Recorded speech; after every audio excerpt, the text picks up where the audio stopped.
नौकरी पर है आपका हक, चले लक्ष्य से लक्ष्य तक, बेरोजगारी से करने दो हाथ। लक्ष्य आ रहा है ऑनलाइन अपनी पूरी टीम के साथ। नमस्कार, तेज हरियाणा से गुरविंदर पन्नू डबवाली की। इस वक्त मैं चौटाला में हूं और चौटाला गांव के ताऊ देवीलाल पार्क में हम इस वक्त खड़े हैं।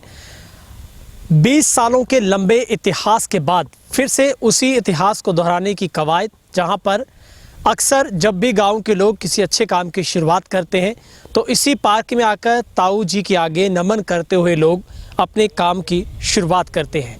मगर 20 सालों के बाद इसी पार्क का दोबारा से सौंदर्यकरण होने जा रहा है और बेहद खास बात यह है कि पंचायती राज की ओर से करीब 20 लाख रुपए की ज़्यादा रकम के साथ, बजट के साथ इसमें सौंदर्यकरण होगा, जिसमें कई तरीके की फैसिलिटी इस पार्क के अंदर प्रोवाइड करवाई जाएंगी ताकि यहाँ पर जो चौटाला वासी हैं वो यहाँ पर आ सकें, इस पार्क के अंदर वो टहल सकें, अपना टाइम बिता सकें और यहाँ से भरपूर अपनी सेहत का फ़ायदा भी उठा पाएंगे। सबसे पहले हम तस्वीर आपको ताऊ जी की उस प्रतिमा की दिखाते हैं। युग पुरुष जननायक ताऊ देवीलाल जी की प्रतिमा से हम शुरुआत करते हैं। एक बहुत बड़ा स्टैचू ताऊ जी का यहाँ पर उनकी याद को समर्पित लगाया गया है। जब भी ताऊ जी की जयंती आती है या फिर कोई भी बड़ा कार्यक्रम होता है, जब भी कोई बड़ा नेता इस गांव में आता है तो सबसे पहले इसी ताऊ जी की प्रतिमा के पास आकर नमन किया जाता है, उस काम की शुरुआत की जाती है। ये बहुत बड़ी परंपरा है, ताऊ जी के बाद जाने के बाद ये शुरू हुई और उनके इसी प्रतिमा के आगे लोग नतमस्तक होते हैं।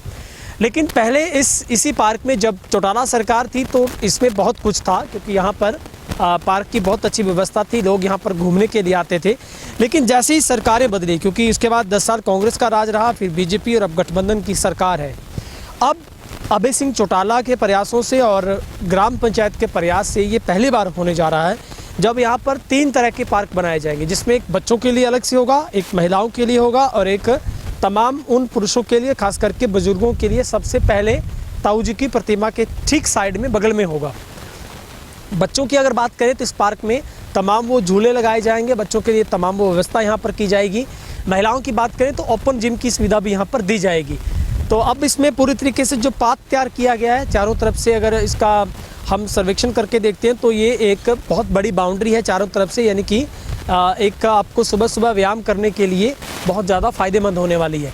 अब इसमें पूर्ण तरीके से वो ट्रैक तैयार किया गया है, इंटरलॉकिंग यहाँ पर टाइल लगाई गई है और तमाम उन व्यवस्थाओं को जुटाया जा रहा है बहुत ही अच्छे तरीके से, क्योंकि अब इसमें पंचायती विभाग की तरफ से भी 20 लाख की जो राशि है वो खर्च की जानी है। और सीधे तौर पर अभय सिंह चौटाला यहाँ पर पहुँचे थे, तमाम लोगों के साथ एक कमेटी गठित की गई थी ताकि इस पार्क का दोबारा से सौंदर्यकरण हो सके, लोग यहाँ पर जुट सकें। और एक वक्त था जब बनाया गया था, उसके कई सालों तक ये परंपरा चली कि लोग सुबह सुबह यहाँ पर आते थे, शाम को भी लोग आते थे। लेकिन उसके बाद व्यवस्थाएँ जब अव्यवस्थित हुई, क्योंकि यहाँ पर सफाई नहीं हो पाई कितने सालों से और इसकी किसी ने सुध नहीं ली है। लेकिन अब 20 साल लगभग बीतने के बाद ताऊ जी के इसी पार्क पर दोबारा से वो चहल पहल बढ़ेगी, वो दोबारा से रौनक आएगी और अब इसका जो सौंदर्यकरण है वो दोबारा नए सिरे से किया जा रहा है। हम आपको तस्वीरें दिखा रहे हैं, लगातार जो काम अभी वर्क चल रहा है यहाँ पर, पूरे तरीके से यहाँ पर इंटरलॉकिंग लगाई जा रही है और हर तरफ से ट्रैक तैयार किए जा रहे हैं और अलग अलग पार्क की व्यवस्था भी की जाएगी। तो इस बार ताऊ जी की जब 107वीं जयंती थी तब भी यहाँ पर चौधरी ओम प्रकाश चौटाला की तरफ से यहाँ पर पुष्पांजलि अर्पित की गई थी और यहाँ पर उसके बाद एक प्रण भी लिया गया था और उससे पहले ये मंथन हो चुका था कि इस पार्क का दोबारा से नए सिरे से जो सौंदर्यकरण है वो होना चाहिए। और उसके बाद ये अब सुन लीजिए तो निश्चित तौर पर बहुत बड़ा कदम है। जब आप कभी भी चौटाला गाँव में आएंगे तो चौटाला में एंटर होते ही ठीक बीच में ताऊ जी का ये पार्क आता है, जहाँ पर आप आएंगे, आप नतमस्तक भी होंगे और यहाँ पर आकर तमाम व्यवस्थाओं के बीच में आपको आना अच्छा भी लगेगा। तो ये वाकई ही बहुत खुशी की बात चौटाला वासियों के लिए है कि अब उन्हें घूमने के लिए, खास करके बच्चों को, महिलाओं को यहाँ पर वो सुरक्षित माहौल लगेगा। एक दूसरी बात ये भी कि यहाँ पर अब मास्क लाइटें भी लगेंगी, 3 ऐसे स्टैंड वाली लाइटें लगेंगी, तो यहाँ पर रात के वक्त में भी बहुत बढ़िया रोशनी का प्रबंध होगा। दूसरी बात, यहाँ पे वो तमाम पानी की व्यवस्था होगी, फुहारे यहाँ पर लगाए जाएंगे और वो रंगीन मिजाज में होंगे। जब रात का वक्त होगा उसमें लाइटिंग चलेगी और एक बहुत ही अद्भुत सा नज़ारा यहाँ पर देखने को मिलेगा। चौटाला से कैमरा पर्सन हेमराज बेट के साथ गुरविंदर पन्नू, तेज हरियाणा।